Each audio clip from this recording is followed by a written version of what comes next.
Welcome to Subgenre Sickos, the podcast where we analyze movies from specific small genres that pop up for a few years and then fade away for the most part.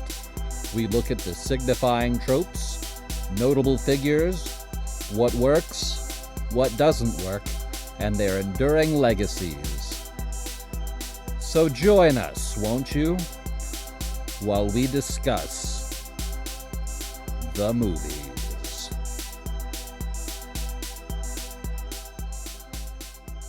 Creeps, sickos, ghouls, welcome to Subgenre Sickos. You know what this show's about because you listened to the intro thing.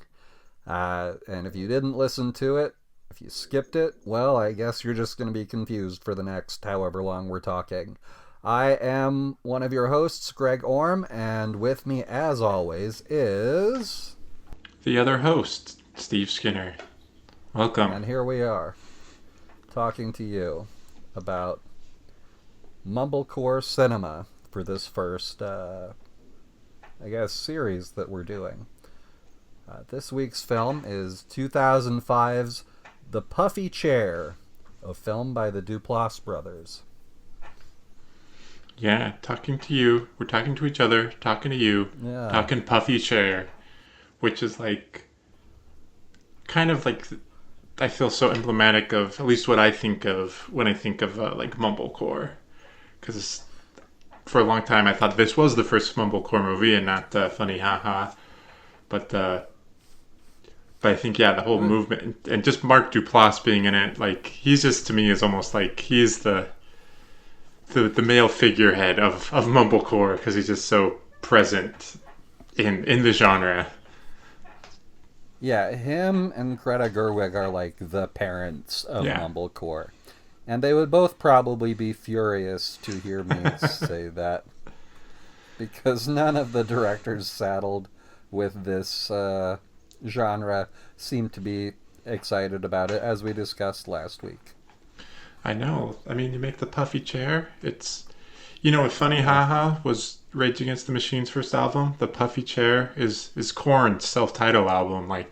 We saw what you did, now we're going to just take that and make it our own and kind of perfect it and make it a little funkier and just come out with bangers. Because, I guess, spoiler alert, I thought this movie was great. Really, really enjoyed the Puffy Chair.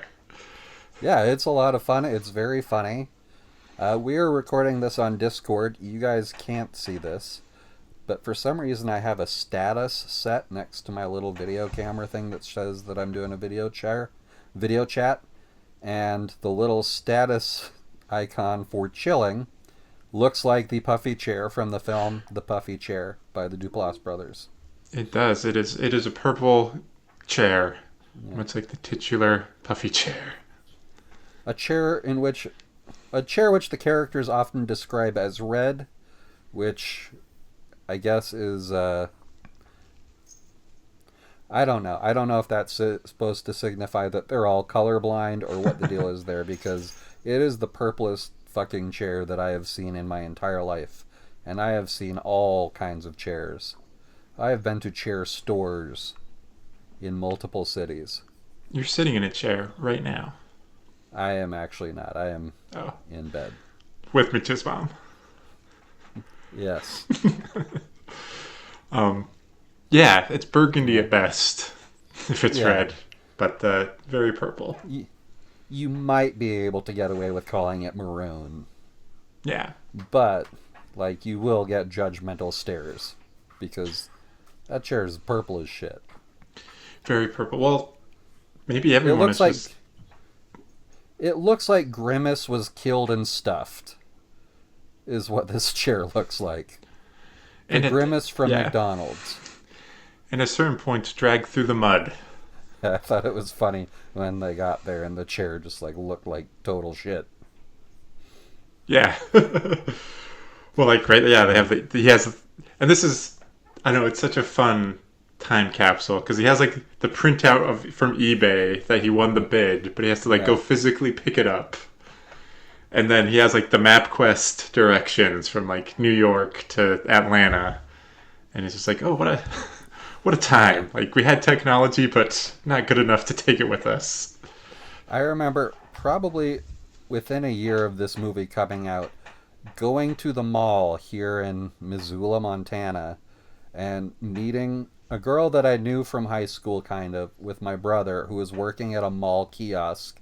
And she invited us over to our apartment after the mall closed.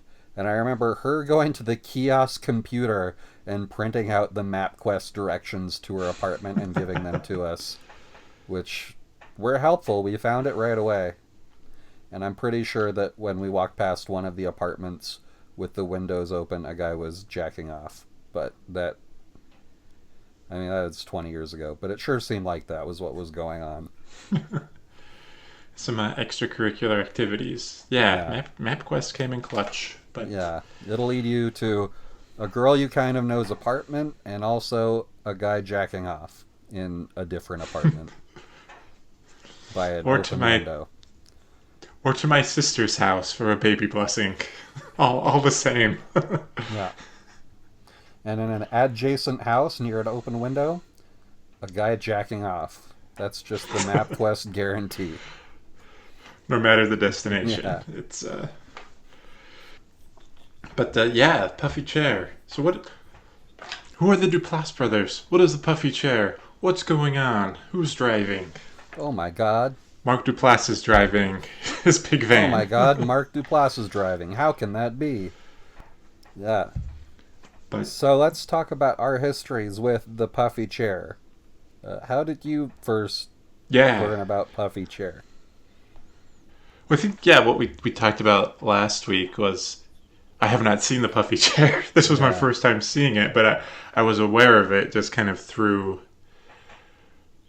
like seeing other mumblecore movies and like exploring. I mean, pretty much just Mark Duplass, because I think I saw Baghead and maybe even some other stuff. I don't know, Hump Day or something else with Mark Duplass in it before even knowing what the Puffy Chair was. But at a certain point, I feel like I looked him up and it was like, oh, like his first movie, The Puffy Chair, and it seemed like people liked it okay, but I don't know why I never went to it. I think maybe by a certain point, I was a little bit tired of, and maybe it was just the pretensions of being young, just a little tired of the genre and just like, oh, like these DIY hipsters are just really annoying and they think they're so cool. And maybe it was just jealousy because like, oh, they're actually making movies and doing cool stuff, and I wish I was making movies and doing cool stuff. But how about you?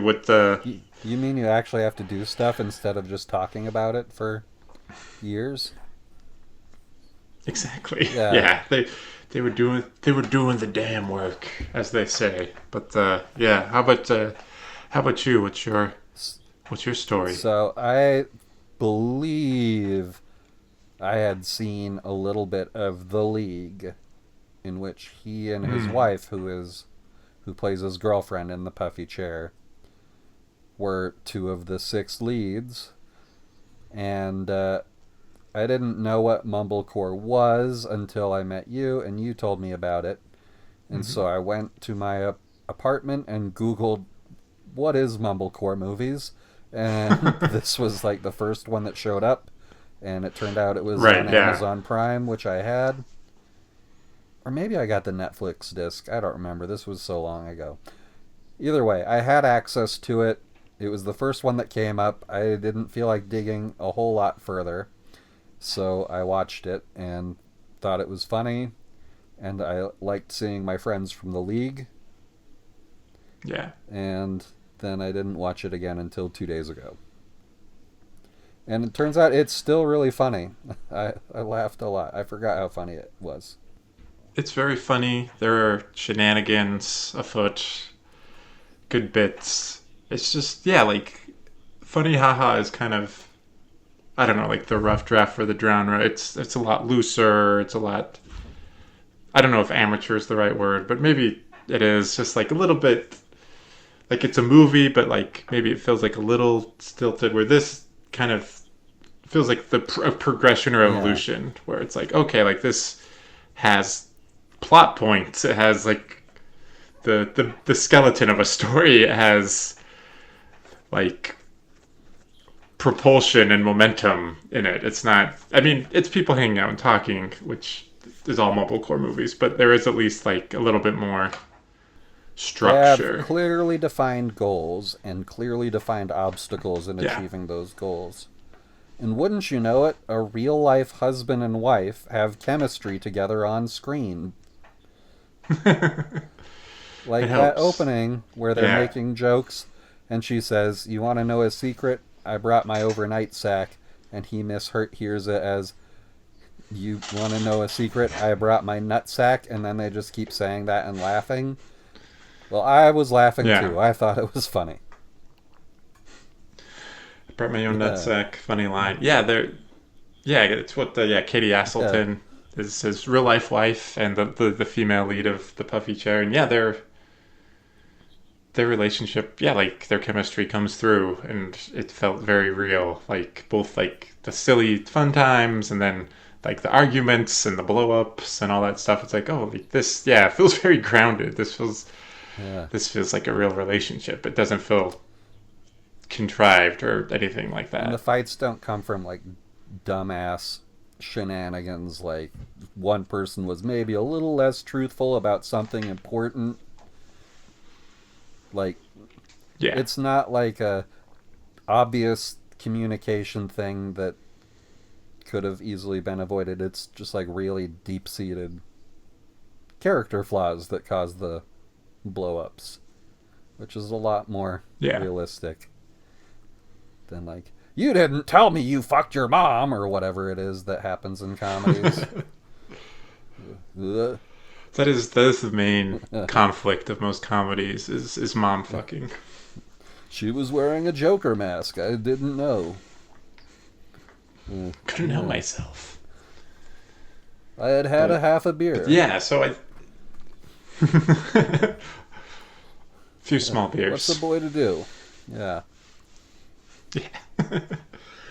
But so it's like... it just has more to it, I guess. Like it's like, oh, like there's a bit more juice here. This is okay. Like this, like I said, it just kind of feels like a movie. Even though this one, it was actually shot on digital, which is kind of the standard for most of the mumblecore movies and things. But I can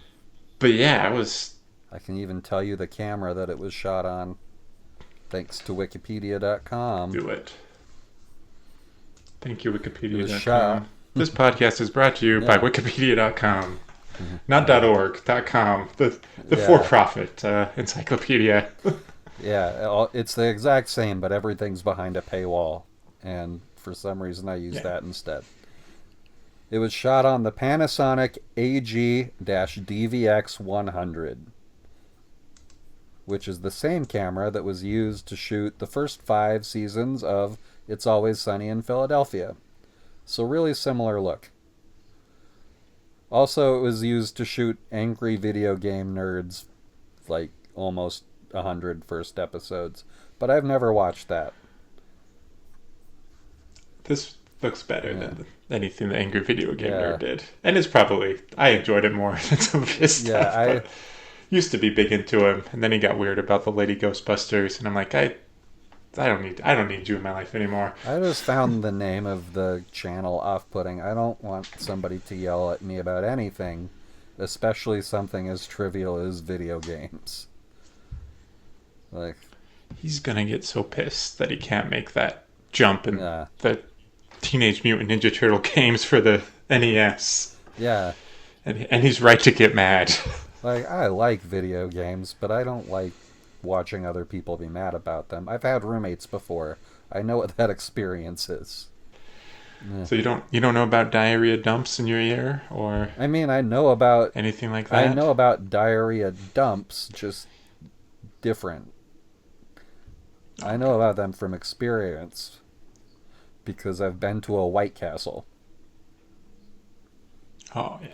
So I don't need a stranger on the internet to scream about things I've already experienced. Good old James and Cinemassacre. But haven't. Anyway, so you can have a camera, but you got to know how to use it. The Duplass brothers know how to use the camera. Yeah. They know where to put it. They know how to light it. I was gonna say, anyway, like and subscribe to the Angry Video Nerd, video game nerd. What I don't know his fucking name. I know two YouTubers. Go to cinemassacre.com, home of James Rolfe and Mike Matai. There was rumor that Mike Matai had a giant hog. Ooh. Who knows if that's true? I know the names of two YouTubers, and honestly, I'm not a fan. Yeah. Anyway. But Angry Video Game Nerd, better than the Nostalgia Critic. Yeah. That much I will say. I've never watched any of that either. Doug's worthless. I mainly just watch landscapes with relaxing music these days on YouTube, which are nice until you get the an ad for sleep apnea medicine, because you and your wife were talking about sleep apnea. I have YouTube Premium, so I don't get ads. They're probably still spying on me the same amount, but I'll never know. Yeah. You'll never know. I'm looking up at you on the top of your ivory tower with your YouTube Premium over there. Clip, clop, that's the sound of me on my high horse. Here I come.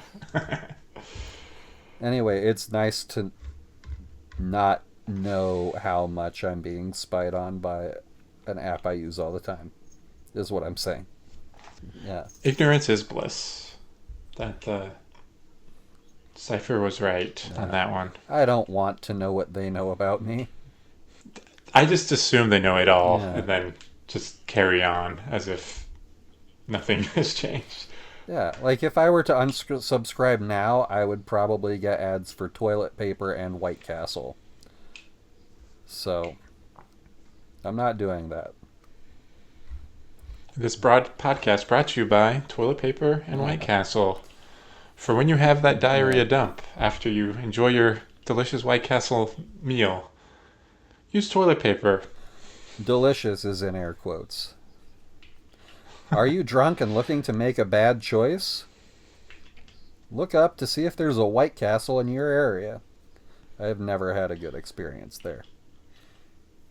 I was going to say, would you rather go to the Waffle House, but you're in an area of the country where they don't exist? I guess you're stuck with White Castle. Yeah. Not only are there no fights there, but the food also tastes like shit. So That seems like a place where the in-store frozen version is a pretty good simulacrum of the actual experience. It might be an improvement. It's probably the same supply, like the same Cisco truck stopping at the White Castle, then going to the grocery store. Yeah, they just set their oven on soggy in the restaurant, and at home you can choose not to do that. Do you think Kal Penn and John Cho get free White Castle for life after Harold and Kumar? Because they kind of made it relevant. Like I think there was definitely a bump from Harold and Kumar go to White Castle. It's why I went. Yeah, that's why anyone went after 2003. Yeah, the first time I went, I had partaken in the same activity that Harold and Kumar partake in numerous times in that film. And it was my birthday, and I thought, there's a White Castle within walking distance. Surely this will be a birthday to never forget. And it was, but not in a positive way. That is sad that you get the Canna Boost, which makes the experience, which makes most things taste better, and White Castle just couldn't. Still bad. Yeah, if that will not improve the experience, there is no salvaging that experience. No. When it comes to food. Yeah. I feel like, because even I remember. I was with a friend. We saw Electric Six, and after blazed up and went to Jack in the Box, and it was like a spiritual experience. It's like, this is the best food I've ever had. This sourdough Jack is like bringing me closer to God. But then any other time I've had Jack in the Box, it's like this isn't edible. So White Castle just not good. Yeah, there is no. Yeah, White Castle is what I'm pretty sure that there was a White Castle in Guantanamo. It's the only way they could make the Yeah. sequel. They had to agree to that. And now there's one at the North Pole because of Yeah. the third movie. Yeah. Santa's got the shits. Good old Yeah. Santa. It is But, bad food. Anyway, enough about my bowels. Let's talk about the Puffy Chair. there's some bathroom activity in the Puffy Chair, but Yeah. mainly peeing into bottles. Yeah, well, they are on a road trip.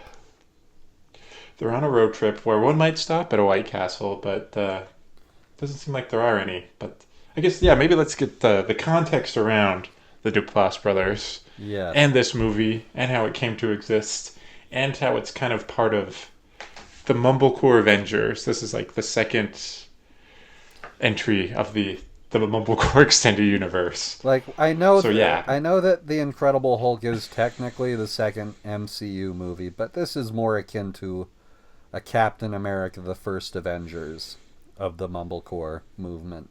Yeah. Because no one gives a shit about the Hulk movie. The Incredible Hulk movie is like watching diarrhea. It is so, the coloring, literally, it just is dark and brown and disgusting to watch. It is unpleasant. It is one of the brownest movies I've ever seen, which is impressive because it's about an enormous green man. They messed it up. Yeah. But yeah, so Duplass brothers, Jay and Mark, from Louisiana, they were just kind of like DIY filmmakers and doing stuff on their own. I listened to an interview where they talked about they recorded things on like a crappy camera that had to be plugged into the VCR to record. So Mark would literally put the VCR like on his shoulders if they had to move during a scene. It's like insane. That's what we call commitment. Mark's committed. Yeah. They're committed to the bit. And yeah, they had made a bunch of shorts before, and I guess a couple of them went to Sundance. I heard one called This Is Jay, which is Mark losing his mind as he's trying to record his outgoing answering machine message. And it was pretty funny. Like, by the end of it, he's just like crying and just a total wreck of himself. But you can see like, okay, like there's clearly Mark is a very charismatic, interesting guy and a compelling screen presence, and it kind of seemed like with their desire to make movies and their kind of DIY attitude that like even though they weren't a part of the Hollywood system or in that scene, like they were probably gonna figure out a way to do something because of their ingenuity. And he knows how he is funny on camera, which is a tough skill. Yes, I have seen enough KFC training videos to know that oftentimes people do not know how they are funny on screen, and they're bad guessers. Yeah. So so I guess, in an interview I heard with Mark, I guess they made a feature before this, but it is terrible and will never see the light of day. But yeah, this movie, I guess, cost $15,000, shown on the camera that Greg mentioned earlier, and made it into the 2005 Sundance Film Festival. So, like, their shorts had made it into Sundance, and this is kind of like the progression, which I like that path for, like, indie filmmakers, where it's like they do the short, it gets into Sundance, and then they're like, oh, like, you have promise. It's like, yeah, bring something else, and we'll let you in. It's like you get in with the short, and then you're able to get the Sundance glory, maybe, hopefully. They worked out for them, at least. Bookmark these guys. The camera was in focus the entire time.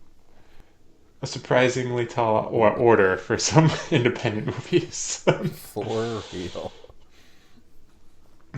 Because it's mostly improvised, I think. And that's, I don't know, I always thought it was just such a weird connection with Mark Duplass and Katie Aselton, like, being from indie movies and, like, ending up in The League. Because it's like, The League just seems like, oh, like, this is so kind of your gross out, alt comedy type of scene. But I guess, like, looking, like, this is alt in a different way. And I believe some of the other stuff I had seen hadn't been as funny. But this was like, oh, like, this is actually, like, because most Mumblecore movies are, like, dramedies, but it's more, like, the drama side. And, like, oh, no, this is the comedy.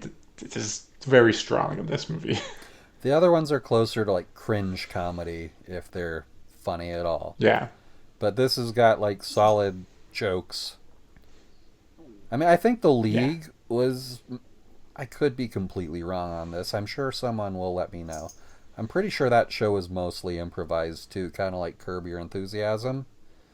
It had a lot of Yeah, the on the same interview, producers. that yeah, I was going to say that the creators, I think, came from Curb Your Enthusiasm, Yeah, which Jeff and was, yeah, Jackie the interview. Schaefer or something like that. Yeah, Yeah. that's the interview. Yeah, Mark talked about that. Mr. Duplass.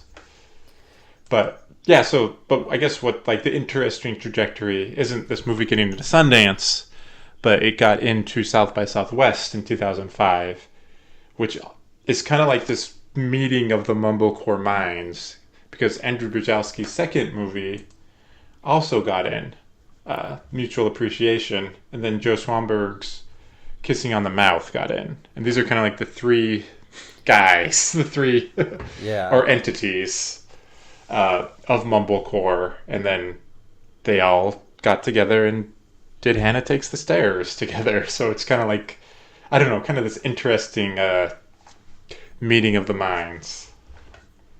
Yeah, it's basically the. Okay, I don't really know where I'm going with this analogy.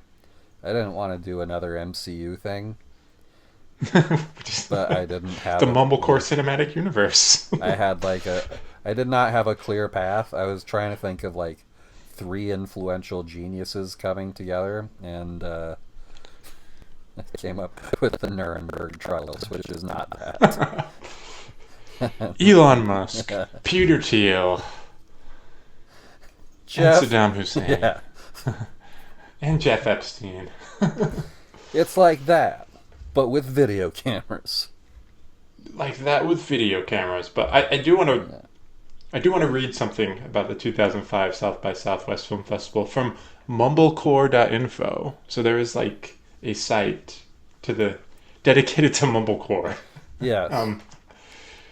So this is it's not as in depth as would be nice, but it does have some good stuff. So this is so yeah, South by Southwest Film Festival 2005. In 2004, 23-year-old former festival volunteer Matt Dentler took over the South by Southwest Film Festival as the festival producer and opened the door to the rising trend of earnest micro-budget indies. That is crazy that a 23-year-old was like, here you go, here are the reins to this festival. Okay. Because it's like, I wouldn't trust a 23-year-old with about anything. So, so yeah, this is. Oh, sorry. I just have another South by Southwest thing that I thought was maybe the same year as this, but was a few years later. Oh, okay. But is worth mentioning because it's horrific. But yeah, go ahead and say your thing, and then I'll bring the energy down. I'll finish terrible reading thing. this little section because it's like, Yeah. and this is what I said before. The 2005 South by Southwest Film Festival was the breakout year for a new wave of intimate relationship films.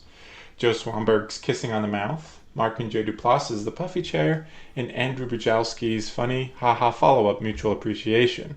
As Dentler explains, in 2005 something was different, but we didn't know it at the time. People have asked why South by Southwest brought all these films together that year, as if the programmers did it on purpose. We simply programmed what we liked, and the rest happened on its own. A new Andrew Bujalski film, we loved it and premiered it. A film from our old pal the Duplass brothers. Post-Sundance, it won a South by Southwest Audience Award. An odd but highly enjoyable experimental narrative featuring hardly any dialogue. Four-Eyed Monsters, which that's a different one. I don't even know about Four-Eyed Monsters. Yeah. After First Sundance, time hearing about it. it won a South by Southwest Audience Award. And then some kid from Chicago, Joe Swanberg, made a no-budget movie on video where he and his friends get naked, talk, hang out, and explore intimacy. I think Joe's fearlessness about exploring intimacy and his charismatic nature made it easy to make friends with some of the other filmmakers when they attended South by Southwest 2005. After that year, they stayed in touch, and a community of artists from around the nation started to grow. Thanks to MySpace, emails, and blogs, that was very easy. Thanks to MySpace, emails, and blogs, more collaboration and films were made.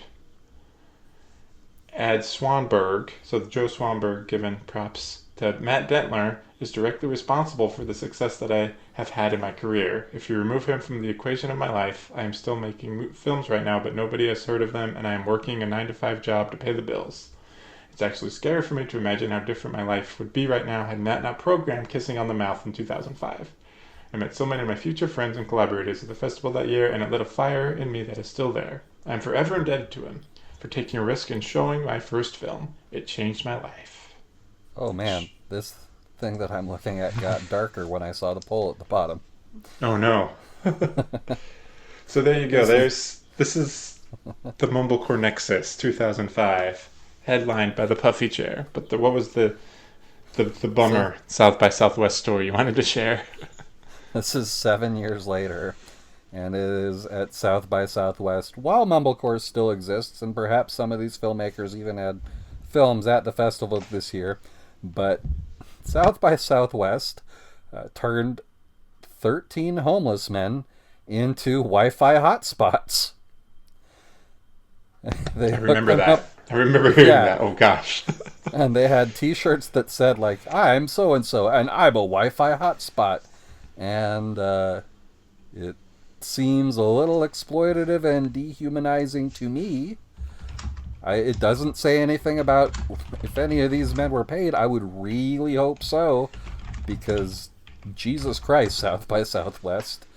But then there's a poll at this bottom of this article that says, does this homeless hotspot program sound like a good idea to you? 73.8% say yes. Gosh. We are doomed. That might have been the same year where Joe Swanberg and Devin Faraci had their boxing match. But we'll talk about that more when we get into Joe Swanberg, because we don't want to spoil that. Yeah. Anyway, a festival where some good things happen, but not all good things. Where they use the homeless for Wi-Fi. Bleak. Yeah. Not really sure where I was going with that, but it's just like a horrifying, intrusive memory that now we are all burdened with instead of just me. My God. We appreciate you opening our eyes to the realities of our cruel world, Greg. You're welcome. And if you out there are thinking about starting a film festival, maybe just use your phone as a hotspot instead of exploiting a human man. They gave them sandwiches at the end of the day, so it all is a wash. Yeah, I mean, they could have just given them the sandwiches and then not tried to make them into internet cyborgs or whatever. No good. That's... Yeah. Anyway, we're not here to talk about dystopia. We are here to talk about picking up a chair that you bought on eBay. Yeah, so film form. Even though there's more plot than funny haha, there's still not a whole lot of plot. It's Mark plays a character called Josh. The whole plot is they're trying to buy a chair that reminds them of a chair in their house when they were kids. Yeah. Him and his brother Rhett, and they're buying it for their dad for his birthday, and they think this will be a good chance to reconnect with Dad and sit in a chair. Yeah, and I think Josh lives in New York, Rhett lives in Jersey, and their dad lives in Atlanta, and the chair is in North Carolina. So it's like, here's this long trip along the East Coast down to Atlanta to give their dad this gift. Well, first Josh is planning on going alone and doing this, but the movie starts with him and Emily, his girlfriend, having dinner, and it seems like she made the dinner for him, and it's kind of like they're saying goodbye, and she kind of wants to go, but he's just kind of like, oh, I'm gonna do it by myself. And then he takes a call, because he used to be cool, he used to be in a band, but now he's just a booker of bands, and he's got to take a call to book a band, and that is not appreciated, him taking that call in the middle of their dinner, and she throws the plates on the floor and storms out. in a very angrily. It's kind of a bummer that his backup, like, failure job is still so much Yeah. cooler than the job that I have where I think I'm doing pretty good right now. I'm doing all right. But yeah, booking Yeah. bands, it's competitive work, so you got to take those calls before you go on a cross country road trip. But yeah, he feels, I think, guilty about that, and he seems to like try to like want to make people happy, sometimes at the cost of like his own wants and needs, and it kind of makes him go a little crazy over the course of this movie, I believe. And yeah, the Yeah. next morning, he shows up at his girlfriend's room doing He say he anything, say sir. anything, sir, Is with Depcat. yeah. If I could speak, Death Cab for Cutie instead of Peter. No, no. It is Peter Oh, I Gabriel. thought. Death Cab plays over the Oh, I credits. thought he was doing because he Yeah. said that she had the Peter Oh, Gabriel CD maybe inside. Like that's the joke. He's doing a that different could be song it. because it starts as that and then goes over the credits. But at least that's my memory of it. Okay, yeah, I could be wrong. It is entirely possible that I am wrong. I just know that Death Cab is for sure playing over the credits, but it's very possible that the first part of that song is what he's playing on there. Death Cab was never my band. There was a lot of people on my mission who liked it, including our good pal Jenkins. He he liked him. Everyone was talking about him, Yeah. and so I hadn't heard. So by the time came back to the states, I had to look him up, and that was my social currency. Gotta like Death Cab. Yeah. And I was a pariah because I would say things like, yeah, Death Cab's fine.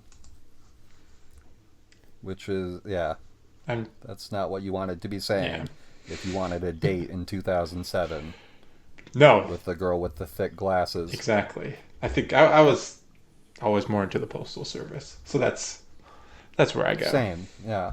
Give me those indie electro beats. Give me the bleeps and the I bloops. love them. Both of them. Yeah, hook me up, dude. So, yeah, Josh has this big old van, which I assume was what his band used to like haul equipment and stuff. And they're driving it, and they gotta stop by. He's just gonna say hello to his brother initially, but his brother Yeah. is an artist. They catch him. He's in the bushes filming lizards when they meet him. Good, good news, everybody. You get to see the lizard footage. You do get to see the lizard footage, and it is great. Yeah. We love the lizards, and yeah, and Josh tells Rhett his plan, and Rhett's like, "Oh, like I really like I understand if you don't want me to go with you, but like I think it'd be really good to like go. Like my present would be the present, pretty much." Or they joke about like giving their dad the Yeah. lizard footage, which hopefully you'd like. I would love the lizard footage. Yeah. If my cat gave me footage of a lizard sheath shot, I would be impressed for two reasons. It would. Like, one, cool lizard footage. Two, you don't have thumbs. How did you shoot this? It's genuinely impressive if your cat could shoot Yeah. that lizard footage. But yeah, like his brother's like kind of. Some people describe him as like a hippie. I saw him just more as like an artist. Like he doesn't have furniture in his apartment, and he's just kind of like a free. I mean, he is like a free spirit, so that may be like the hippie-ish aspects. But he's just kind of like he wants to do his art thing. He wants to like sit in the bush and film lizards. He just kind of goes with the flow, where life takes him. And who amongst us doesn't want to just sit out in nature filming lizards? Well, they're talking about their dad and all the things he never did in his life, and he says he never sat in the bushes and filmed lizards. So that's Yeah. they gotta give him that. And yeah, it's kind of as Josh can't say no Yeah. to his brother. So what was gonna be maybe like a fun romantic type of road trip with him and his girlfriend. Which an early note I wrote was this road trip will end their relationship. And that was prophetic. So now it becomes Yeah. like he becomes like the third wheel, and they're off. They're off on their grand adventure to get the puffy chair. Which, first night they end up at a motel in the boonies, and for whatever reason, Josh is very concerned about saving $10. It's like 10 or 20. Yeah, It it's is not a lot of money. Yeah. And so he lies to the hotel lady and says it's just him. And she is immediately suspicious, probably because he's acting really suspicious. And driving a giant van. Yeah. And so he goes back out to the van and says, all right, I think she's on to us. You have to wear my hoodie and jeans. And we have to sneak in. Yeah, she asked them to like park the van in like she's like oversized vehicles get parked in front of the office, and he's like, well, like, and there's like no one at this motel even either, so it's just like she's on to him. Yeah, and then there's like a whole mini debate over whether or not it's that oversized. Yeah, it's kind of funny. It's funny back and forth, and she's just like not taking his crap, and he's just trying to schmooze. But yeah, he has his girlfriend dress in his clothes and including the pants he's wearing, and like take the bags into the room as him and his brother hide, and he's waiting for his chance to run across the parking lot in his underwear to get into the room. Now, trope alert. There is no nudity in this film, which it should be noted. When we mention the nudity in the Mumblecore movies, it's not from a place of like ogling or being creeps. They're very frank about human bodies and sexuality and things that like are just part of the human experience. There is no nudity, but there is hog outline in his briefs. You do get to see some outline, and his brother needs to pee, and they find the water bottle for him to pee in. And I was watching with my wife, and I was like, "How do you pee sideways?" Like, I don't know. Yeah. So that's just almost part of a trope. Is why I bring it up. It's adjacent. He's in his whitey tidies, which I guess they call Y something. Y line? Y lines or something in the UK. Gary Oldman says it on Slow Horses, which I've been watching. It's like the Y.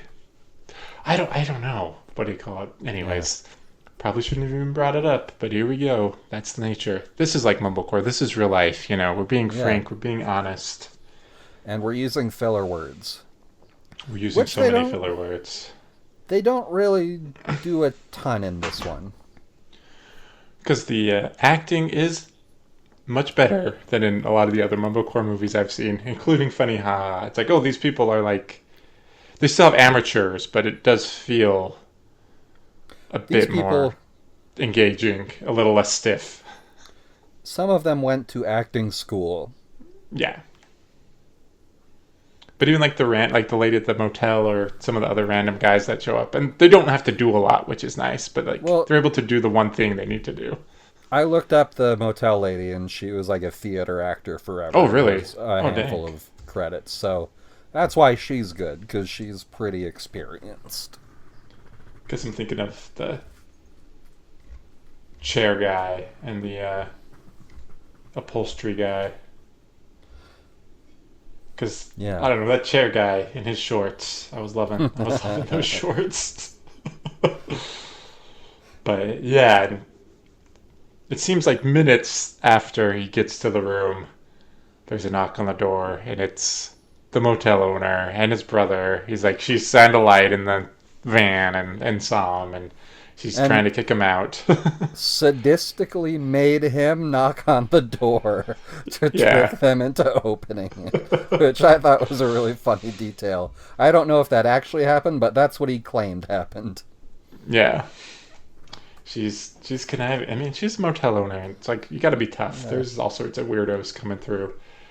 But, yeah, so they go back and forth, and he finally just gives her like $40 so they can stay there. And the whole time he's like, I'll make up the difference. I'm sorry we tricked you. I'll make up the difference. And she is pissed. She is very pissed that they lied to her, and it ended up costing him a lot more in this. Like, Yeah. instead of just being honest. But again, it's like like he gets this idea in his head, and like he has to see it through. Like he can't not do it. He's like, this is how we're gonna do it, and it seems like he's trying to be like the leader and kind of like the mature figure. So maybe he's like, oh, I got a handle on this, but then he clearly does not have the handle on it. Well, later he resigns his post as trip captain, which is very confusing to the other two people who are like, why do we have a trip captain? Like, why did you give yourself that title? We don't, that's not a thing. No. I thought that was really funny too. Yeah, and I guess another trope. It's because a lot of the music on the soundtrack was very good, and I feel like one Yeah. way low budget movies can add production value is to like have good music because it kind of makes it seem a little bit more polished, and I appreciate it. And yeah, that's where I'll put our theme music from the beginning of the show in right there to make this seem a little bit more polished too. That's why I Yes. didn't speak for a second. And no Theme other music reason. is theme music's always good. Music, there is power in the needle drop. This is a professional operation over here. And if anybody tells you otherwise, they don't know shit about dick. Accurate.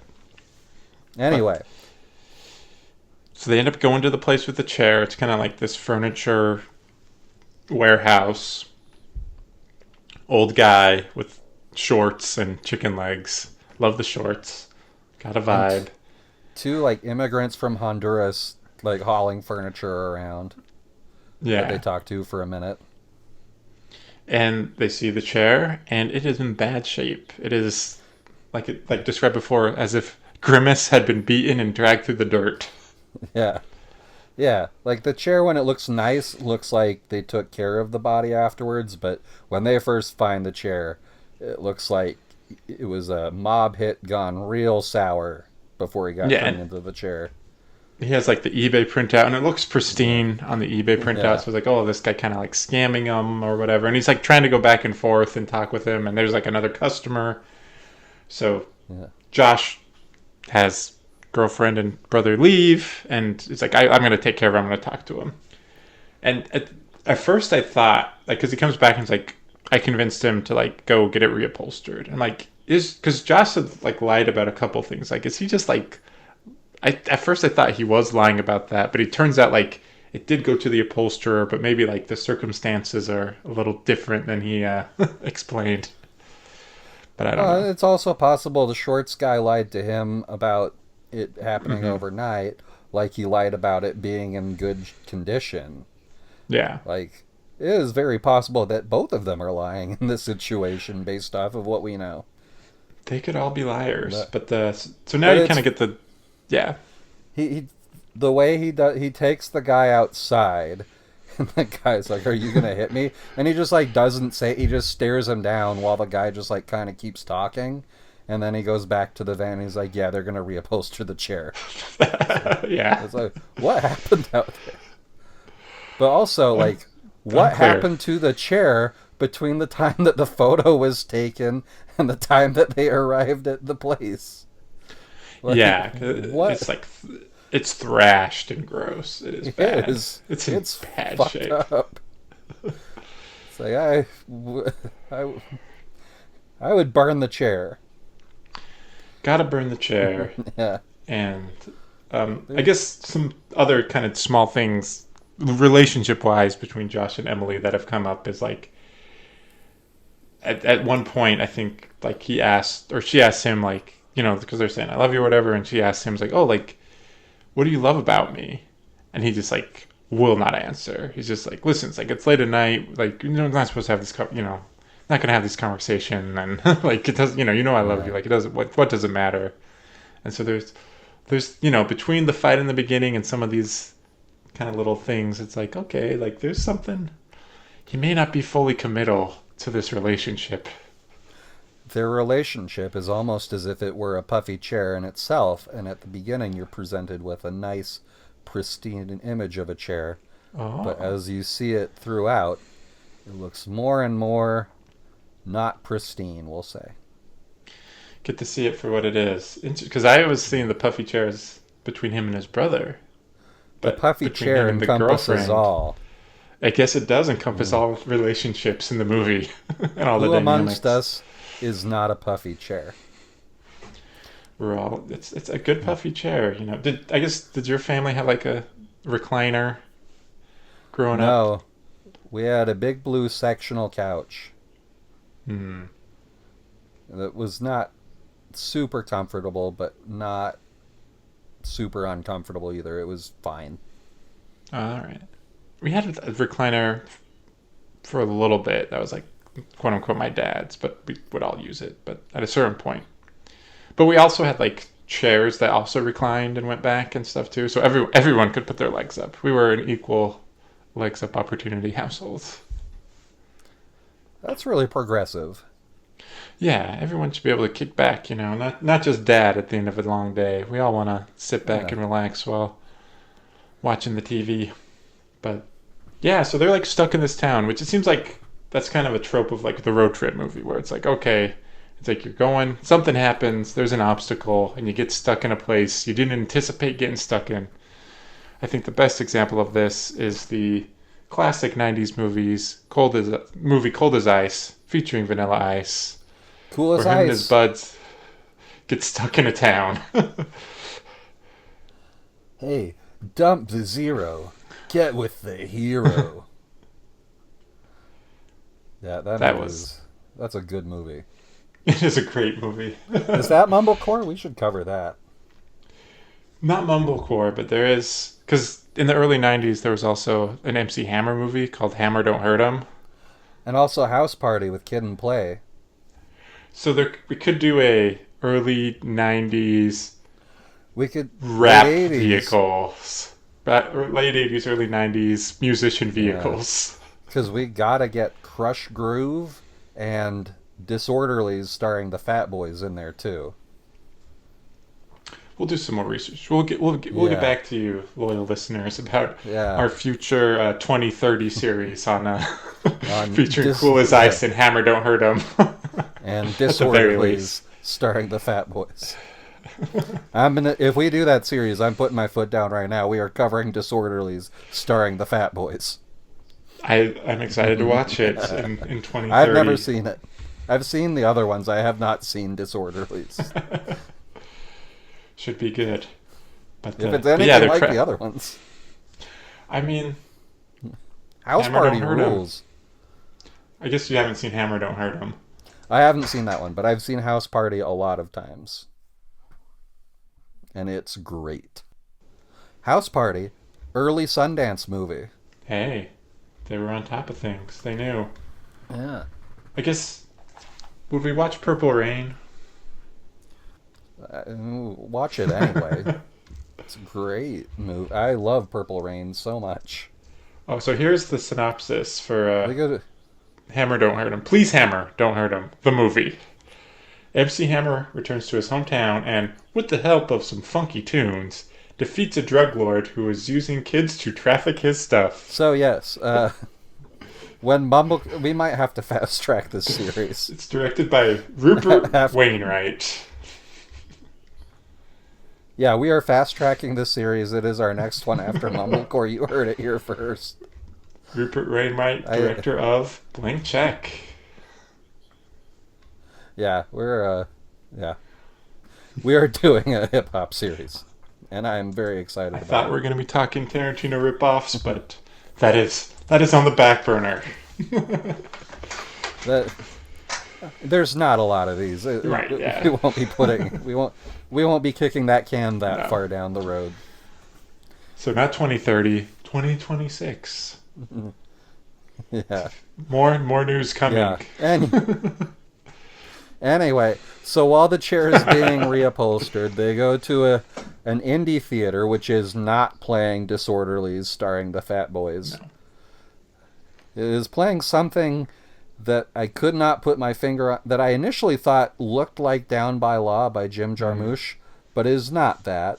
But it definitely looks like something I really want to figure out what it is, because yeah, it looked very much like my shit. They need a Shazam for movies. Let's see if IMDb has it in their movie connections section.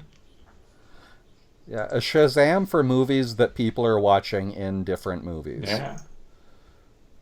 Get on it, VC Tech Bros. Okay, it does. That is a much better. It is on IMDb. It is the movie Sweet Thing from 1999. Directed by Mark David. I've never heard of this. I've never heard of Mark David. A young artist's success with controversial paintings clashes with his father's political hopes. From what you can see that they're watching in the theater, it looked very much like something that would be on in my house. Anyway, Rhett lives my dream while they are watching that movie and connects with a beautiful woman that he immediately leaves the theater to try to find, and they run off together. Yeah, they just straight up leave. And then they go to her house and drink a shitload of Southern Comfort. Kind of the SoCo. And leave a note. They do the right thing and leave a note with the theater manager who looks like but is not Rob Reiner, R.I.P. He did look like... I had that thought too. Yeah, R.I.P. Rob Reiner. Yeah. Yeah, looks a lot like him. And he says, they leave a note that says, "We're here." And so they go to this lady's house where Rhett and her have been drinking so much SoCo. And so they all start drinking. And it looks really fun. And then Rhett and this woman decide, let's get married right now. And Josh, you can officiate, I guess. Yeah. And his vows, for someone that's been drinking for presumably hours, are actually like really sweet and thoughtful. Yeah, I really liked his vows, and I don't know, just kind of, I feel like he's expressing stuff he feel like he couldn't express, because I think one thing about this, like if we're talking about like these are like authenticity, like I think he's trying to find his authentic life, and maybe feels like, oh, like he's trying to be like this responsible guy in this relationship as like the booking manager or whatever, as like brothers, like this free spirit, and but he's, you know, he says like, hey, like just always like be who you are, and like don't change for this other person, and like other person, like remember like the reasons you like this you know, it's like about like staying true to the self. And it seems like, oh, like maybe like part of his being non-committal to the relationship is he doesn't want to like take that leap and feel like, oh, it's like I have to be some other person to like be a responsible relationship man. And yeah, as part of their hanging out, he gets a guitar and plays a song that had been writing for Emily. Yeah, and it's good because it turns out Mark Duplass, trope alert, was previously the singer for an indie band. A lot of indie musicians wind up making mumblecore movies, it turns out. Seems like a nice, easy enough to get into from indie rock. Yeah, it's a similar DIY mindset. Yeah. And yeah, it's a really nice, sweet song. But it goes bad from there, because his girlfriend's reaction is, why have you never played that for me yet? Yeah. And it's clear that the answer is it's not quite done. And then, you know, they go back to the hotel, and then it kind of comes back up again. And he's like, hey, like, it's like, you didn't say, like, I liked it, or it's so beautiful. It's like, you made it about you, and this is, like, my song. And then it's just kind of another argument, another blow up again, an argument that feels very real. And because she's saying, like... Yeah, I wrote in my notes, it's like the 45-minute real-time argument from before midnight, but compressed into 3 minutes instead of a very painful... that one. I mean, I do enjoy Before Midnight, but it is, PTSD. It's a great movie, but Jesus Christ. But she asked him if, like, he would marry her, and he doesn't want to answer it, you know. He's like, we're drunk, it's like, whatever, it's late. And she's like, I would marry you right now, and then he was like, why would you marry me right now? Like, what about me would you... And he's like, I don't think you have an answer. Which, honestly, is probably true. Probably true. And he leaves. Like, he's upset, so he takes off. Yeah. And then it's like, hard cut to the next morning. It's like they're eating a very awkwardly silent breakfast at a cafe. And who strolls in but good old Rhett? Rolling solo. And they ask him where his new wife is, even though there's nothing legal about that ceremony. And he just like kind of says, he tells a story about how they both like started crying and it was just not meant to be, but they exchanged emails. And like it's and honestly, like that's probably the best way that could have ended. Like literally there's no better way that could have gone. But Emily gets so upset about him not sticking to his drunken spur of the moment commitment. And it's very clear that it's about something else. But it is still kind of funny to me that she's taking it out on him for a drunken fake marriage. Taking it so serious. Because it doesn't even say, like, this is not even about me right now. Like, this is something else is going on. Because he's very, like even though he's, like, emotionally intelligent, even though he's kind of this free spirit. He's the youngest. Yeah. But he is by far the most, like, in tune with himself emotionally. Like, the most emotionally mature. He can't really take care of himself, but, like, he can understand human emotions. Yeah. Yeah, he has a better grasp on human relationships than the people in a committed relationship. Yeah. And so, Josh... Which is I mean, it's better than most of us. I mean, Rhett's got that on me. I'm a mess. I was like, good for you, Rhett. I hope one day to be on your level. Good job, Rhett. But Josh sends Rhett to go get the chair from the upholsterer. Upholsterer's not opening the door. Just keeps pounding. And the upholsterer is just like not even answering in full sentences, just like, go away. Come back tomorrow. Not done. Yeah. And drives back to pick up Josh and Emily, and they're like, where's the chair? And he's like, wouldn't give it to me. Josh is pissed. He's got to take it into his own hands now. He's got to just go full... He's got to go Josh mode. Got to go full asshole mode. I wrote, got to be an asshole to get shit done. And so they go... I think he starts pounding on the door. The guy's giving him the business. So he grabs to get... I initially thought he was going to ram the guy's garage door with the van. And I made a note of like, what was the budget for the door? And, never mind. He didn't ram it after all. Because these movies have me very budget conscious while I'm watching. I mean, that's why it cost $15,000. They did not crash into the door. But yeah, he just parks right in front of the door and just lays on the horn, and it is very funny. My dog was like sleeping on her bed, and just when that happened, just like got up, like, what's going on? Yeah, the cat definitely like perked up, like what the fuck is happening right now? Are you hearing this? And the guy finally opens the door, and Josh just pretty much just threatens him. It's like, I will ram this van like through your shop if you do not fix this couch or this chair like right now. Granted, I have not been to many upholsterers, and that should be interpreted as I've not been to any upholsterers, but that did not look like a professional operation. I mean, this is all very makeshift. It's like probably just like, some guy that the furniture dealer like knew. It's in a storage shed. It looks like a storage shed with a man in it and a bunch of old furniture. Pretty much. Right next door is the storage unit from Primer. So if you knock on that one, you get to go back in time.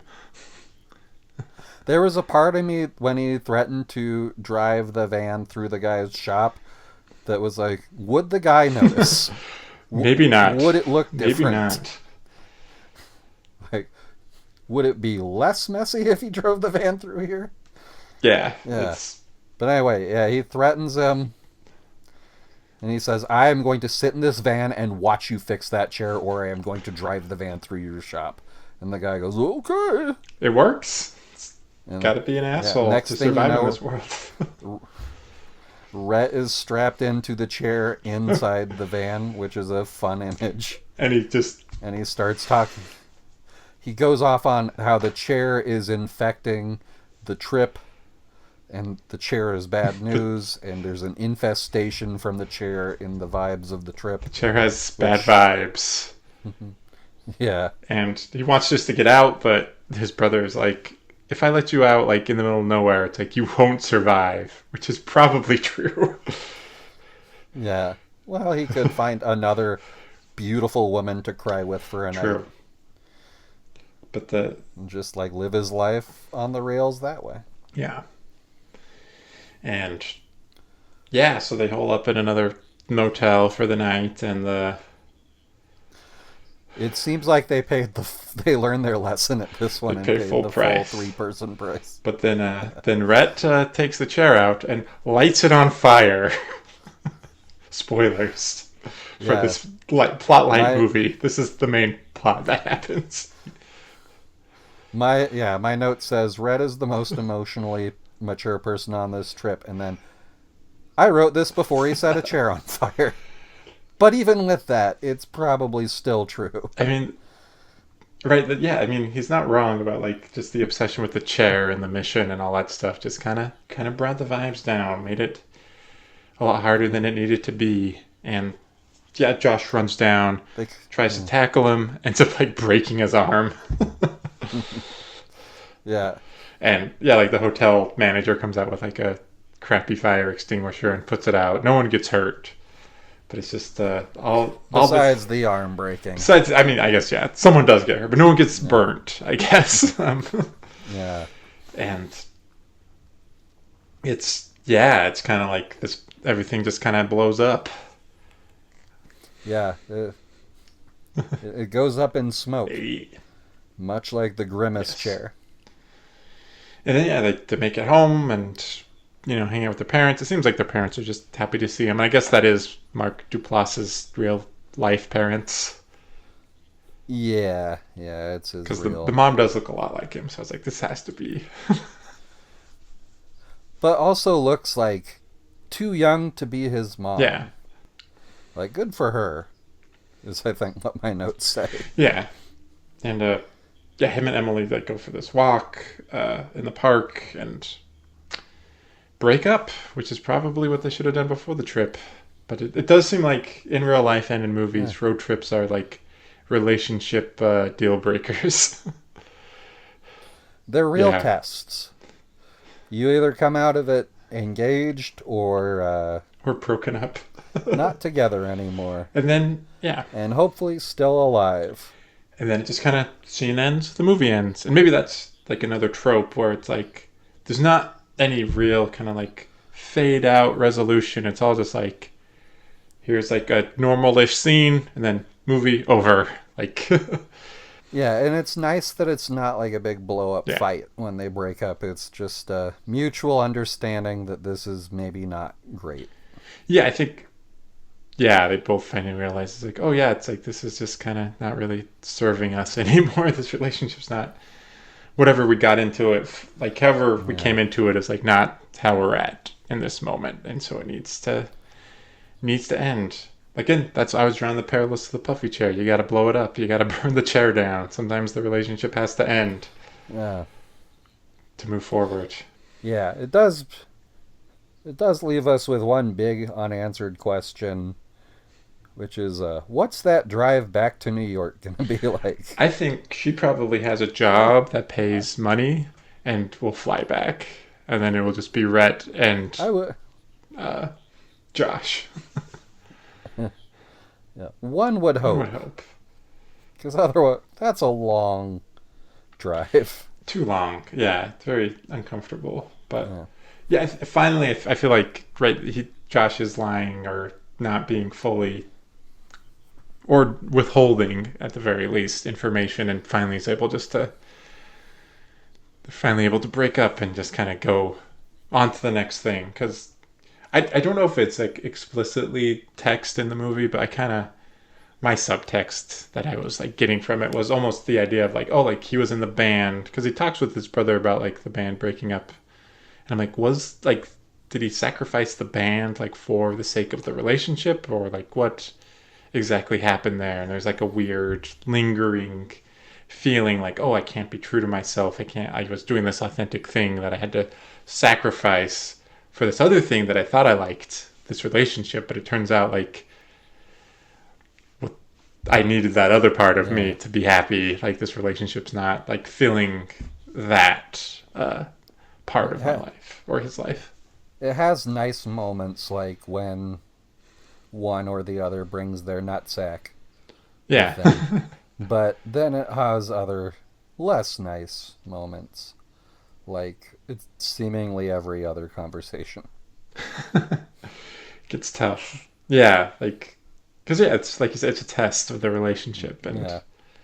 it fails. Like I said, my early note, this road trip will end their relationship. Was prophetic. So if you need any lottery numbers, let you know. Or I've seen a movie before, so I could probably Yeah. guess there's going to be Yeah. conflict. Yeah. Not a lot of conflict-free movies out there. None worth watching, interestingly. Probably not. Yeah, I'm trying to. Is Maybe, there a maybe one or conflict-free two. movie? There's probably some Asian slow cinema that is conflict-free. That's mostly just different shots of people sitting in chairs looking wistful. I guess is that Wim Wenders janitor movie conflict-free? You know, I I watched forget the that name of fairly it. recent. I If know it's there not is, Past Lives, but that's the no, name that's coming in my mind. I'll look it up. no. You know, I watched it fairly recently, and if there is conflict, it's not super intense. It's mostly Perfect just like, Days. yeah, he just makes cassette tapes and buys cassette tapes and cleans toilets, and the vibes are real nice. It's a, Love it. it's a, yeah, it's a really good movie.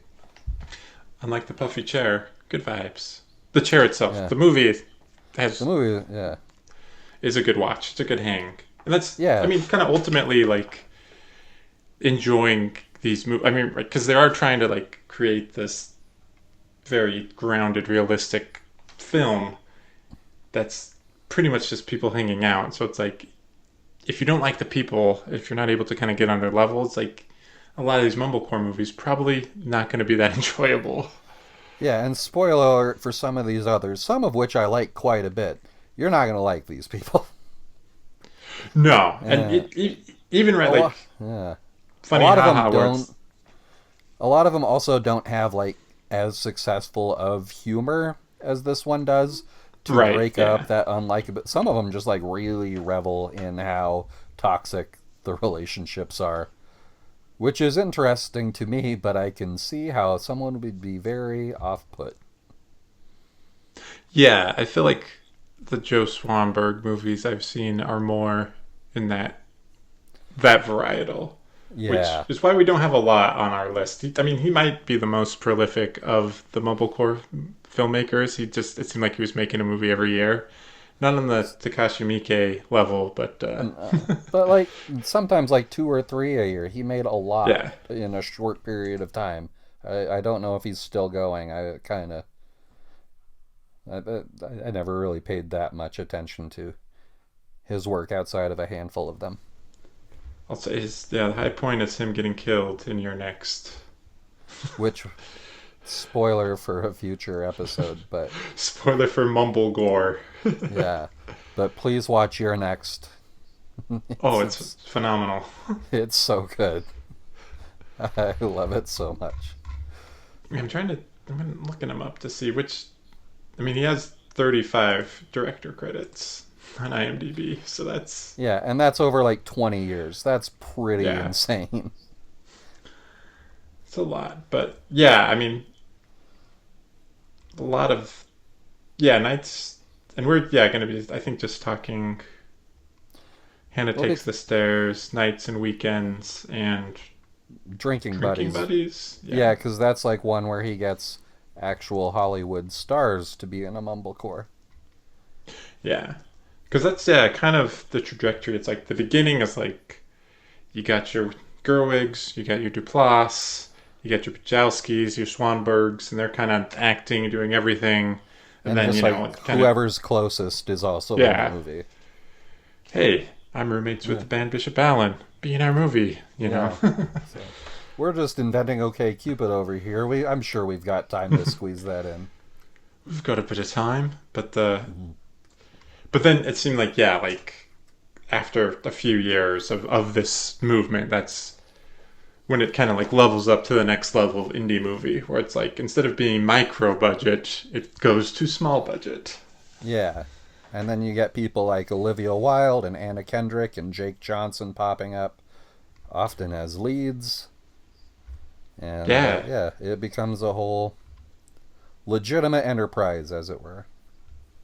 Yeah, it's like kind of like takes hold and becomes like interesting from that perspective, because like as they're kind of doing their thing with Hollywood people, it's like you have other people like kind of bringing like a different flavor to mumblecore, like kind of doing it like similar aesthetics but maybe different kind of plots and things. It's as legitimizing as when Pat Boone made a metal album. Legitimize the genre. Yes. Or when White Castle opened a second location, I guess. The beginning of the end. Joe Swanberg is 6'3", and I've met Devin Faraci in real life, and he is about like 5'5". Like he is so short, so I don't know how he thought he was going to win a boxing match. He is so small. He's a small little Italian man who looks like 20 years older than he actually is. It warms my heart to learn that he is smaller than me. But, for those of you who are normal and don't know who Devin Faraci is, he was a prolific film critic / bully for Birth Movie's Death. I forget what their name was before. He brought the same vibes. He brought the same vibes to his podcasts and writing that the chair brings to this road trip. For context. Bad vibes. And he got canceled for being a bad dude, for sexually assaulting a woman. It came out for being gropey. And this was after extolling how woke he was every week, while speaking over a woman, mind you. That's to how everybody you do it, man. Know what a feminist he was. A Joss Whedon feminist. Shut up, Amy. The man is talking about how important women are. It was like, in the wake of the Access Hollywood tape, where he was like stunting on it, and a woman was like, you did that to me. Like, that's the only podcast I rage listened to. Oh, the canon, yeah. I would listen to him do that and just like get so mad, even though I like disagreed with almost every single one of her takes. I was like, but she should be at least be allowed to make me mad with them. Like, let her speak. And she like, I would like to get mad at both of you. She didn't like Reanimator, and he was like, pretty much just like, we're gonna do a movie you like, and I am going to just like, he was like threatening her because she didn't like Reanimator. It was like it was just like, Jesus, man, like you are. I love Reanimator, but there are some extremely off-putting things in that movie, and I would imagine at least one of them is especially off-putting if you are a woman. What you think, as a Joss Whedon feminist, he would have appreciated. Yeah. But he couldn't. That movie dwells in some real unpleasant scenes. It's fun, but God. But there'll be plenty more time to talk Swanberg and Faraci in future episodes. But I guess any final thoughts on the Puffy Chair? Other than that, I think we've burnt the Devin Faraci guesting on this show bridge. We're just stating facts. Fiddlesticks. Chapo goes into him a lot more, and we just maybe we'll get Amy Nicholson. Yeah, I've met her too, and she was much nicer. I'm sure she seems like a very pleasant human being. Yeah. I strongly disagree with some of her takes, but she seems like a nice enough person to spend an hour eating a meal with. Yeah. And, yeah. That's rarer than you'd think in this world. Let's see, I'm just going through my notes to see. Oh, yeah. So, like, a few different tropes. There's some really good graphic tees in this. That seems to be a mumblecore staple. People wearing cool shirts. Another one is realistic drunk acting. The scenes where they're hammered on Soko, like, it seems like you're just watching drunk people have a good time. Yeah. In a real way instead of people like, look how fucking drunk I am. I'm fucked up. I'm drunk. I'm pissing myself right now. It's like, okay. I've done that 0 times while drunk, so. Yeah, let's see. The trope alert. Bishop Allen is not in this, but their spirit is all over this thing. Death Cab gets the Bishop Allen Award. Yeah. We'll just start stealing. We'll just start becoming the rewatchables. We'll just start giving things awards. Yeah, why not? Let's see. The romantic indecisiveness trope, it's a bit different in this one because it's kind of them indecisive about how their relationship should continue forward, if it should continue forward. Yeah. As opposed to just like not really knowing what you want from that sort of thing. Yeah, and I think it has like a little less of the malaise and ennui, like people like searching maybe for, like, I could see Josh like, oh, like he's searching for purpose, like with this relationship or other things, and not finding it. But it kind of like getting into the relationship to escape that ennui, and then realizing you're not really better off because you haven't dealt with the shit that is making you have it in the first place. Right. And so that's another trope. I forget all the tropes we came up with. Yeah, we probably should have written those down. We'll get better. We run a professional operation over here. We're very professional. Yeah. You should see our supply of puffy chairs. Yeah, hold on for just a second. I want to leave another space for the theme music. All right. Yeah, like I said, professional operation. Pros here. Yeah. Move over, Barack Obama and Bruce Springsteen. There's a new top podcast in town. I don't know if that one's still going. I would be shocked if it still existed. I'm a fiddler, and I realize I'm fiddling with my removed wisdom teeth. So apologies if they're in a little box. So apologies if that comes through. Well, I mean, I'm pretty sure this microphone picked up my cat snoring. So that's cute. That's not unnerving, like having teeth on your desk. At least they're your teeth. They're not like... They are my teeth. Someone else. It's not like you stole teeth from a man in the woods like the Blair Witch and they're your trophy. True. That would be worse. I guess some of the other tropes... I mean, this kind of starts the trope of the digital photography, because that wasn't a thing with Funny Haha. I think, maybe a new trope of like, oh, like the movies just kind of end at a scene. There's not like a kind of your classic denouement or whatever. It's just, they just kind of end. And we'll see how that holds. The cinematography is more akin to something like The Office TV show or like a fly-on-the-wall documentary as opposed to like a classic like movie, I guess. Yeah. Which is cool. It kind of feels a bit fresh because when this premiered at Sundance, The American Office had yet to premiere here. Just months away from premiering.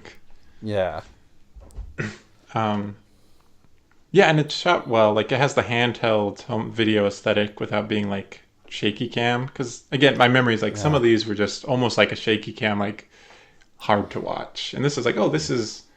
And maybe that was like some hesitation I had previously to watching this. 'Cause I'm like, oh, it's going to be like some of these other movies I've seen that are like, make me a little nauseous. But this was shot very well. Yeah, it looks good. It looks Yeah. better than like movies I've seen made by, say, Spike Lee or Steven Soderbergh that were shot on mini DV. They're Yeah. super grainy. Like they're not shaky, but they're really grainy. And I mean, some people are off put by those movies. I. It takes a lot to. You will all learn how much it takes for me to be completely put off by something. Right. So, yeah. I think one other thing we talked about doing on this show that we did not do last week is what did you watch this week that was not Puffy Chair? Oh. I think we were too busy introducing ourselves to really. Yeah. I guess my final Puffy Chair thoughts. Good. Funny. Fun, probably funnier than some of the other Mumblecore movies we'll be watching. So this, I feel like, is almost a better entry point into the genre than Funny Haha, Yeah. which might be a little too sparse for people. Like, this is, like, more of a movie. Still sparse, but not, like, You the can same. see why it was kind of the breakthrough film for Yeah. the movement, like the one that kind of really kicked things off. Yeah.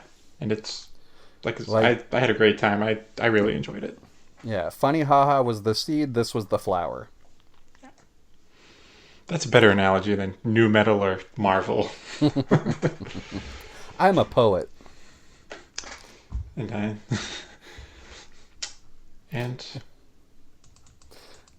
I'm a poet I'm- just like Jonathan Davis and Frederick Durst. I was trying to think of a new metal thing to say, and the only thing that came to me was like, I'm an idiot, a loser, a microphone abuser. Some good lyrics there, Yeah. Fred. What have I been Yeah. watching? I guess, yeah, like I mentioned it earlier, I've been watching Slow Horses. I think Y Front is what they're called, is Y Fronts. Oh, but, because the fly looks like a... Okay. Yeah, Yeah, they're on a whole different visual, they metaphorical language over there in the UK. the Brit slang is, on another level. But yeah, just have watched season 1, enjoyed it. Gary Oldman is just a crotchety old man who is rude to everyone, and every line he says is hilarious. And it has a Scottish actor from In the Loop, the guy who plays Jamie, is in it, the crossest man in Scotland, as a very different Oh. character. He's kind of the opposite of Jamie from In the Loop, or the thick of it. The least crossest man in Scotland. He does not say "shove it, Love Actually," which you wish you would. Gary Oldman gets all the good burns and all the good lines, but yeah, just a nice little kind of spy show about the MI5 rejects that Gary Oldman's the head of. Yeah, I gotta How watch about it. I've been So, enjoying it. I've been slowly working my way through the Police Academy series. And yesterday I Oh God. watched 4 and 5 while I was playing Slay the Spire 2 with my brother and my friend. And that's an interesting point because 4 is the last one with Steve Guttenberg and Bobcat Goldthwait and Tim Kazurinsky, so it's like the last one that is even borderline watchable, and even then, they have pivoted hard into, instead of writing jokes, just like hitting people in the nuts repeatedly. And then in 5, all the good actors are gone, except for Michael Winslow, the sound effects guy. And there is a scene where 3 guys get hit in the nuts by the same prop in 15 seconds. And from what I could tell, that was the high point of the movie, and it was pretty early on.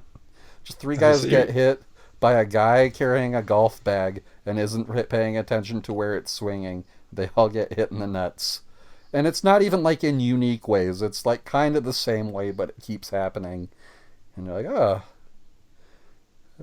we've come a long way since 1988 as far as humor is concerned. I mean, when you started describing it, I was like, I'm in. I haven't seen a Police Academy, but I gotta see these nut shots. But Yeah, they're not even sometimes like you well shot. sometimes you do this to yourself, where you're committed. Much like Josh in the Puffy Chair, you're committed to a task, even though it's like you should watch this other thing. It's good. It's like, but I'm watching this thing because I've made a decision and I'm sticking to it. David Spade and Sharon Stone are in Police Academy 4. And then they are never mentioned again. I still have 6 and 7 to watch, and I am sure that they are on equal footing. Which number is Mission to Moscow? That's one of the two I haven't seen. I'm not sure which. I bet it's 6 because 7 was released after the fall of the wall. But it's not like this is a super ahead of the time series, so they might not have known in 94 that it had been down for 5 years. I guess I'll find out in the coming days. I'll report back next week. Well, we look forward to hearing about it, and yeah, next week we're diving into. It could be maybe the Voltron. We'll use a different analogy besides the MCU. The Voltron of Mumblecore. Brzezowski, Swanberg, Duplass, Gerwig. Hannah takes the stairs. Going to Chicago. Hannah, maybe she's trying to figure out what to do with her life. Maybe she has a hard time with relationships. We're going to find out next week. And you have a whole week to answer our weekly trivia question. Which one of those aforementioned people plays Hannah, and what does she take in the movie? Those are the hard-hitting questions. And good luck, brain busters. Yeah, and I haven't seen this movie in almost 20 years, and you have not seen this movie, so... Oh, no, I saw it, Oh, you did see it, okay. A year and a half ago, but it was while I was working, so I wasn't, fully... Oh, okay. Yeah, I think, yeah. It was definitely on while I was in a room, but I was working, so who knows how much of it I absorbed. I guess we'll find out next week. We'll see. It's almost been 20 years. I just remember, we've mentioned it before, but there are certain characters playing certain instruments without certain clothing on in a certain part of the house. I'll tell you what, if a certain titled character does not take stairs, I am returning the DVD I purchased from eBay. So as is your want. You might have bought it from the same guy who sold Josh the chair in the Puffy Chair. So yeah, well, I guess we'll find out if she doesn't take stairs. Well, we appreciate you. Keep liking, keep subscribing, and once again, I'm going to do this every week just because I'm a grateful boy. Thank you to Nicholas Don Smith for our art. It looks great. Thank you to Lumbermouth for our editing and our theme music, which has appeared multiple times in this episode. And thank you. Thank you to all of you that are still listening to this episode, and we look forward to talking Disorderlies starring the Fat Boys with you all in a few months. And we've now gone over the runtime of this movie, so we're now official. We're official podcasters now. It only took 2 episodes. Well, helps when the movie's only 85 minutes. So time to start setting up that Patreon. I'm sure we'll be able to quit our jobs before Hannah gets to either the top or the bottom of the stairs next week. So, because that's another question. Which way is she taking him? Up or down? Oh, yeah. We don't know. We'll find out. Answer it. Let us know the answer in the comments, everybody. Smash that subscribe, Okay, yeah, we've been going too long. I have completely lost the thread of how that is supposed to go. Goodbye, everybody. I'll just end by saying, take care of yourself, sickos.